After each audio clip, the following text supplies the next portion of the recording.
Assalamualaikum warahmatullahi wabarakatuh.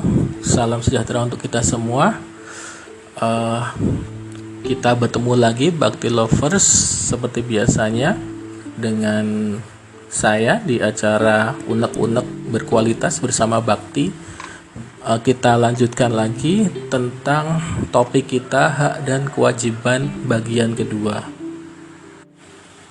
Pada rekaman podcast sebelumnya kita sudah membahas tentang definisi hak, yaitu hak adalah segala sesuatu yang mutlak menjadi milik kita dan penggunaannya tergantung pada kita sendiri, itu ya intinya dari pengertian. Kemudian pengertian dari kewajiban adalah suatu beban untuk memberikan sesuatu yang semestinya dibiarkan atau diberikan oleh pihak tertentu. Yang pada intinya kewajiban adalah segala sesuatu yang menjadi tugas kita, sesuatu yang harus dilakukan. Kemudian yang lalu juga dilanjutkan mengenai hak-hak warga negara dan juga kewajiban warga negara yang sudah tercantum dalam Undang-Undang Dasar kita, yaitu dari pasal 27 sampai 34 itu adalah hak umum tentang warga negara, hak yang dimiliki oleh seorang warga negara yang umum. Sedangkan mengenai hak-hak asasi manusia tercantum dalam pasal 28A sampai dengan pasal 28J, itu ya sudah kita bahas yang kemarin. Kemudian juga sudah dijelaskan tentang kondisi keadaan warga kita yang pada zaman sekarang lebih adanya sifat strong of entitlement, yaitu suatu sifat di mana kita menganggap bahwa kita mempunyai suatu hak, itu strong sense of entitlement, perasaan dari seseorang bahwa ia berhak untuk menerima sesuatu di mana orang umum meyakini seharusnya dilakukan setelah berusaha terlebih dahulu ya. Kita sering melihat bahwa orang-orang selalu ham gitu, ini adalah hak saya, ini adalah hak saya, itu adalah pelanggaran hak asasi manusia. Itu kita lebih mendengar kata-kata tentang hak daripada mendengar tentang kewajiban. Jadi banyak orang yang menuntut hak padahal kewajibannya belum dilaksanakan. Itulah tadi maksudnya adalah strong sense of entitlement. Jadi dalam perkembangannya saat ini banyak orang yang lebih memprioritaskan hak, bahkan kalau bisa dibilang sudah semakin semakin berlebihan gitu ya. Bahkan kalau di barat juga pernah ada berita tentang hak persamaan gender misalnya, bahwa perempuan di barat, di negara-negara barat itu mereka demonstrasi untuk mendapatkan hak untuk tidak untuk bertelanjang dada gitu ya, agar sama dengan laki-laki. Jadi jangan hanya laki-laki saja yang boleh untuk bertelanjang dada saat kondisi di sana panas terik gitu.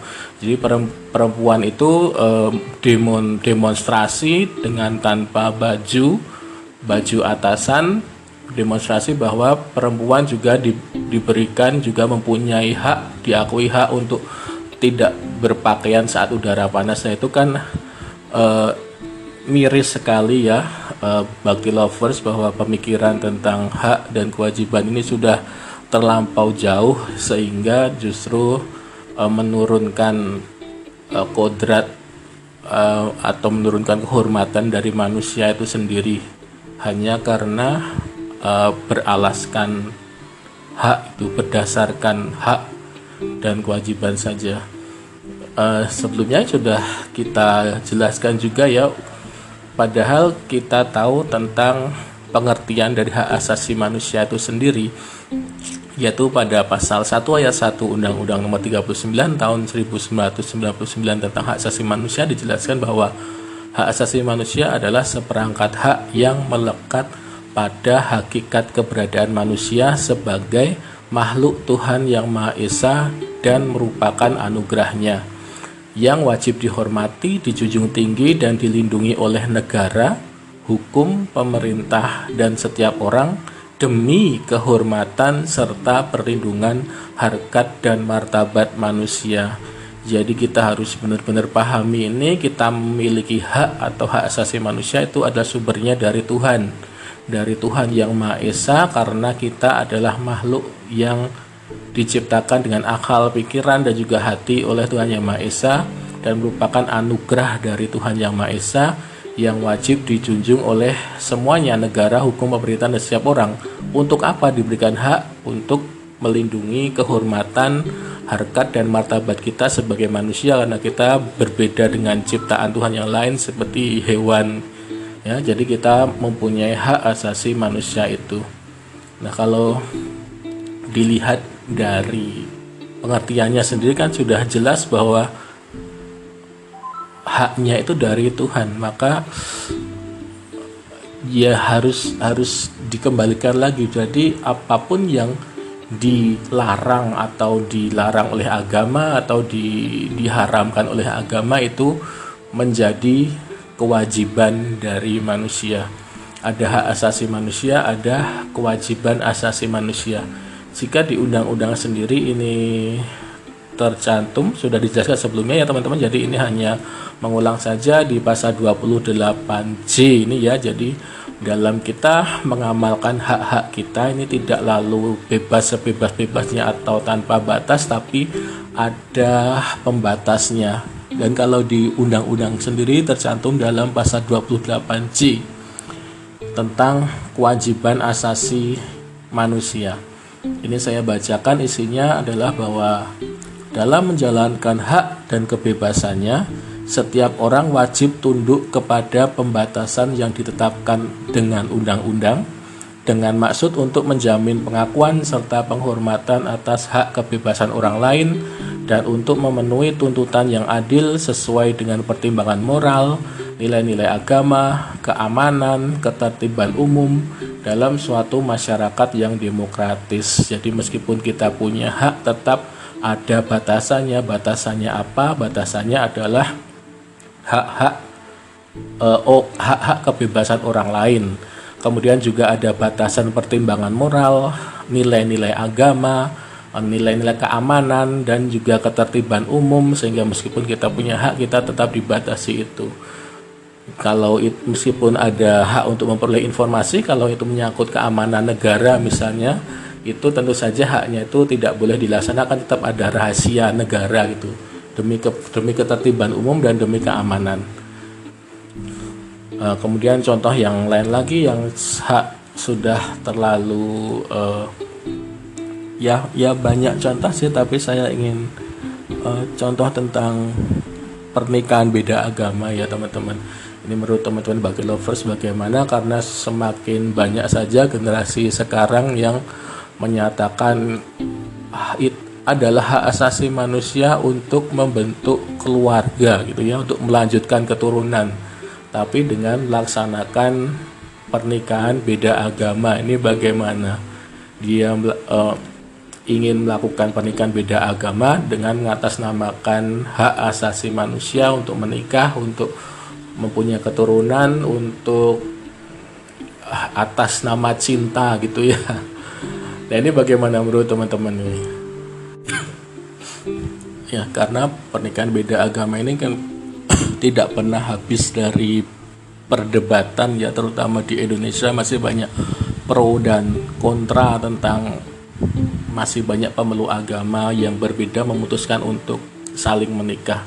Bahkan tidak sedikit pula yang menempuh penyeludupan hukum gitu, agar perkawinan beda agama tak bisa dilaksanakan, misalnya melakukan pencatatan perkawinannya di luar negeri, kemudian melanjutkan pencatatannya di Indonesia gitu, yang nikahnya di Australia misalnya. Dan kemungkinan juga peraturan kan bisa dirubah ya, agar mungkin prosedurnya jadi dimungkinkan peluang untuk pencatatan perkawinan itu bisa dimungkinkan prosedurnya dengan perubahan undang-undang. Tapi kalau menurut Undang-Undang Nomor 1 Tahun 74 tentang perkawinan sendiri, di pasal 2 ayat 1-nya sudah tercantum bahwa perkawinan adalah sah apabila dilakukan menurut hukum masing-masing agamanya dan kepercayaannya itu. Nah, jadi kalau dari hukum sendiri sih diserahkan kepada aturan agamanya. Jika aturan dari agamanya itu memperbolehkan, maka dari hukum manusia pun juga tidak melarang gitu ya kalau di hukum Indonesia saat ini. Namun jika dalam agamanya itu melarang, maka perkawinan tersebut juga tidak sah. Jadi itu dapat kita simpulkan dari Undang-Undang Nomor 1 Tahun 74 ini.